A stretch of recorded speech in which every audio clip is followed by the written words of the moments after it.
तो आइए आज हम सुनते हैं आचार्य चतुर्सेन शास्त्री द्वारा लिखा हुआ उपन्यास सोमनाथ मेरे यानी मुकुल भारद्वाज की आवाज में। बिना द्वार का दुर्ग। विदेशियों के लिए भारत सदैव ही बिना द्वार का दुर्ग रहा है। मोहम्मद के जन्म से भी लगभग 500 वर्ष पहले ईसा की पहली शताब्दी में अरब और ईरान के द्वारा ही भारतीय व्यापार का सिलसिला यूरोप तक फैला हुआ था। भारत के पूर्वी और पश्चिमी समुद्र तटों के बंदरगाह जैरूचाल, कल्याण, सुपारा और मालाबार के आसपास इन अरब व्यापारियों की भी बड़ी बड़ी बस्तियां बसी हुई थी। यूनान और रोम के जो जहाज भारत आते थे उनके नाविक अरब ही होते थे। भारत और चीन का व्यापार भी इन्हीं अरबों के हाथ में था। उस काल के ये अरब सीधे साधे, वीर, साहसी, विश्वासी और दृढ़ प्रकृति के होते थे। भारत निवासियों से वे खूब हिल मिल कर रहते थे। भारत में उनकी बस्तियां खुशहाल थी। मिस्र, फिलिस्तीन, काबुल, असीरिया आदि देशों के साथ भी भारत के ऐसे ही व्यापारिक संबंध थे। मिस्र के प्राचीन बादशाह ने भारत से व्यापार की सुविधा रहने के ही विचार से लाल सागर के किनारों पर अनेक बंदरगाहों की रचना की थी और ईरान के बादशाहों ने भी फारस की खाड़ी में कई बंदरगाह इसी इरादे से बनवाए थे। मिस्र के प्रधान बंदर सिकंदरिया में हिंदुओं की अच्छी आबादी थी। अरबी मल्लाह भारतीय नौकाओं पर नौकर रहते थे।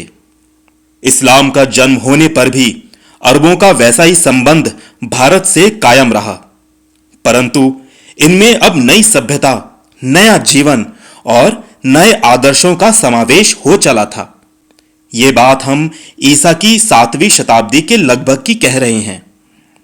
इस समय तक तमाम अरब, तातर, तुर्किस्तान और चीन की पूर्वी सरहद तक तथा पश्चिम में मिस्र, कर्थेज तथा समस्त उत्तरी अफ्रीका पर इस्लाम की फतह हो चुकी थी।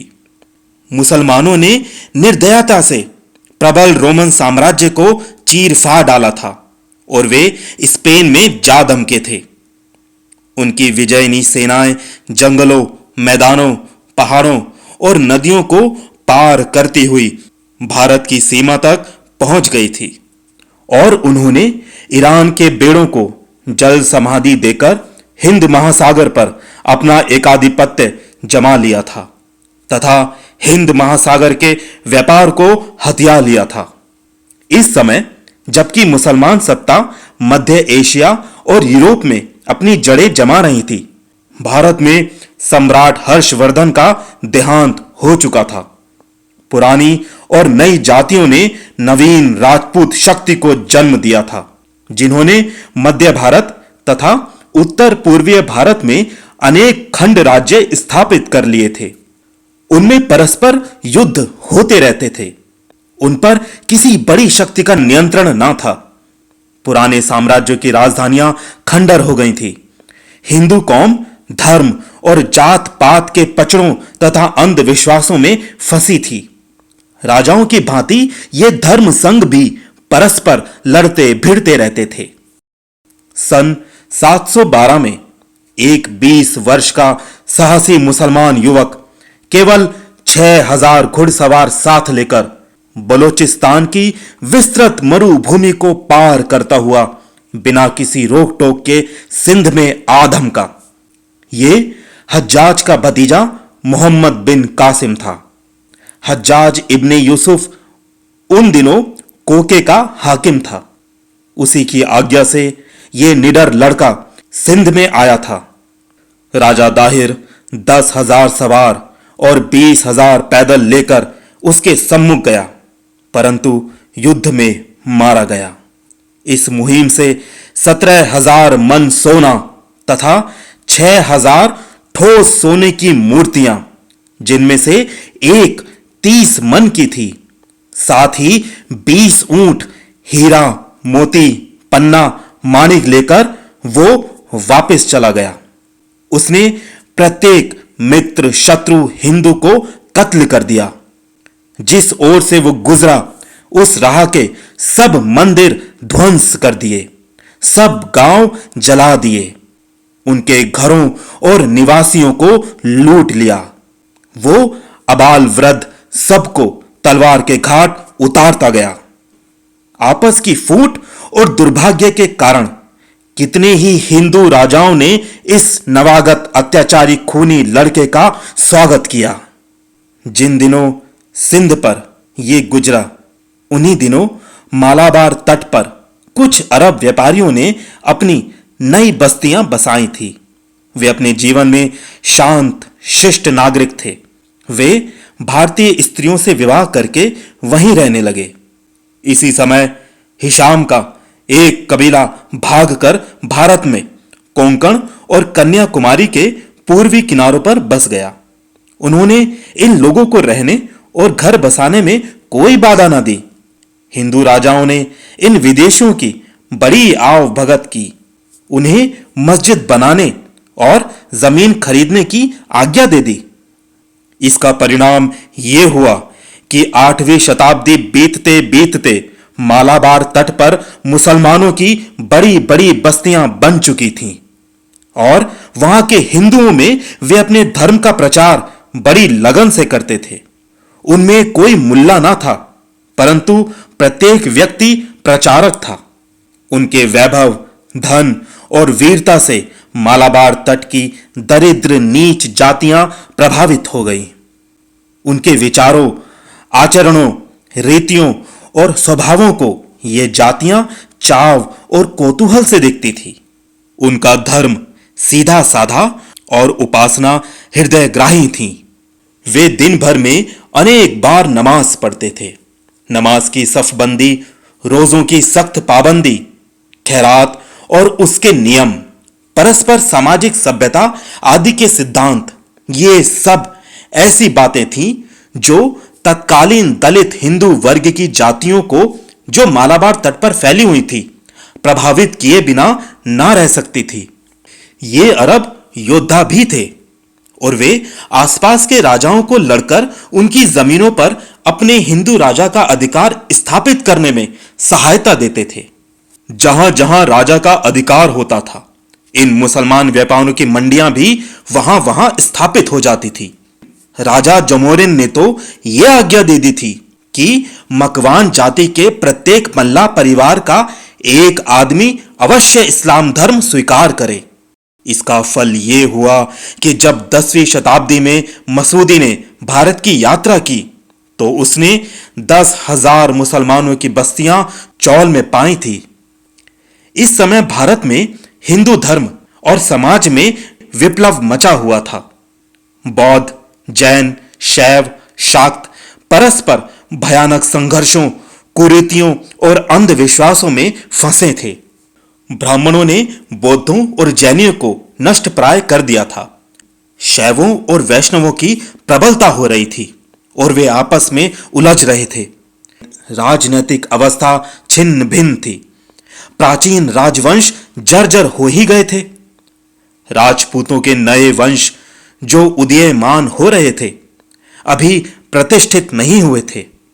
मानसिक अंधता राजवरियों तक में थी।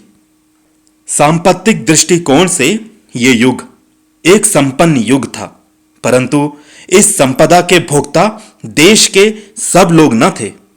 केवल राजा, ब्राह्मण और सेठ लोग ही इसका उपभोग करते थे।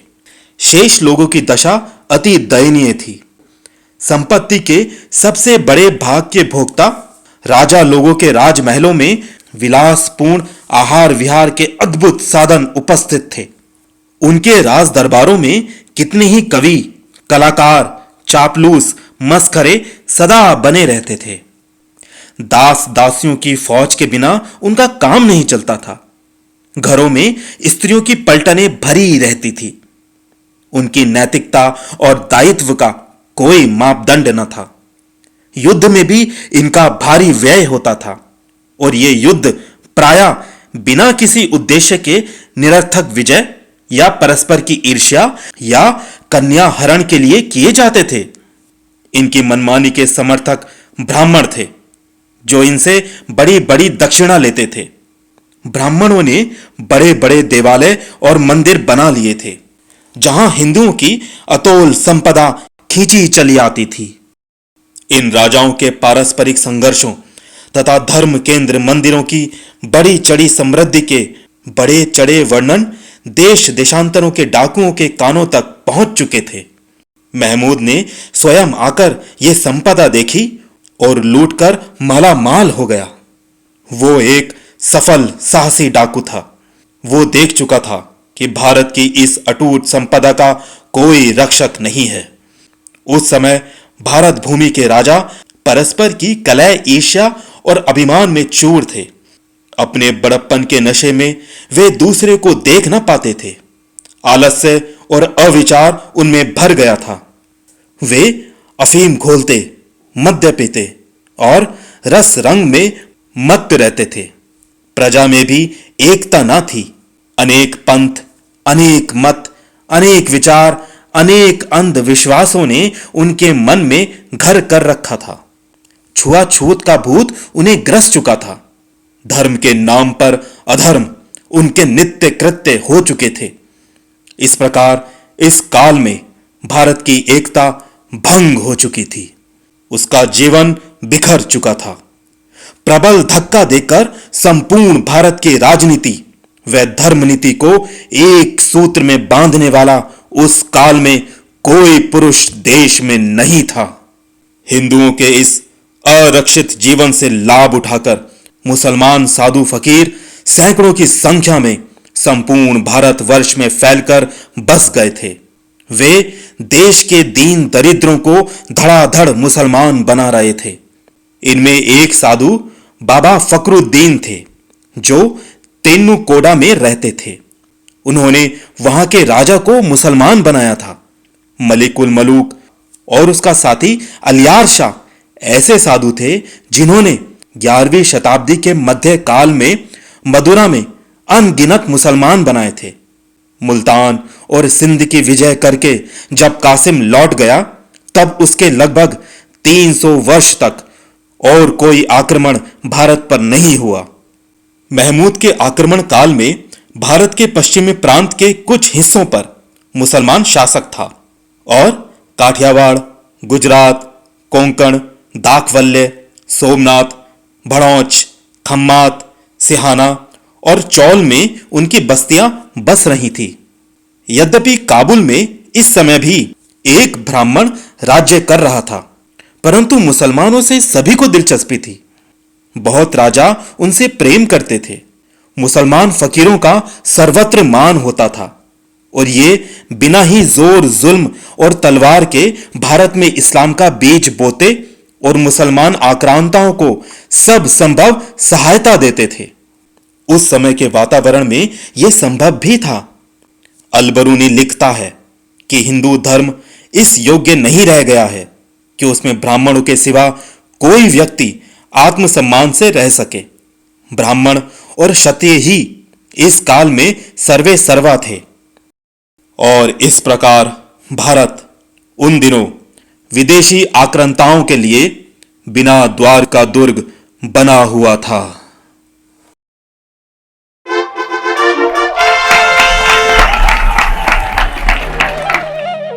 तो श्रोताओं, आप सुन रहे थे आचार्य चतुर सेन शास्त्री द्वारा लिखा हुआ उपन्यास सोमनाथ का भाग 17 बिना द्वार का दुर्ग। धन्यवाद।